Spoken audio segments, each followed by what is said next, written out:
नमस्कार दर्शक बंधु आपण माने राजजोग सीरियल देखिबाकू पाइबे जे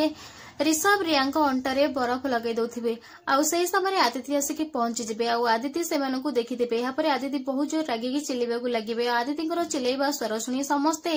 सीत को रूम को चली आसिबे आउ सीत भी सेठी चली आसिबे आउ सीत देखि कहबे कि मो रूम रे सब कोन होचे या परे आदित्य कहबे कि देख भाई तमे जेल जिबा परठू ए स्त्री लोक मो स्वामी का पछरे पड़िची या परे समस्ते सब सुनी के आस जिबे आउ आदित्य बहुत जोर रागे जिबे आउ से जाय कि रियांक चुट्टी को धरिकी टाणीबाकू लागिबे आउ आदित्य को छड़ेबे हां दर्शक बंधु आउ छड़े साला परे ऋषभ कहबे कि मु सेमिति किछि भी गनु मु केवल रिया को हेल्प करथली ताको जंत्रणा दूर करे पे या परे आयन कहबे कि ऋषभ तमे बोधे भूली जाउछ जेतल तमे घर रहितलो ता पूर्व त मु कहथले घर नियम संस्कार आयन को सब मानिबाकू पड़िबो एहा परे सीत बहुत जोर रागी जाउथिबे आउ सीत को रागिबा देखि कि बलवंत रे बाबू कहबे कि सीत तू रागी ना ए सब किछि भी नुह से तो खाली ऋषभ तो खाली रिया को हेल्प करथिले एथे रागिबारे कोन अछि हम दर्शक या पर आदित्य पुणी बहुत जोर रागी जिबे आ कहिबे कि ए स्त्री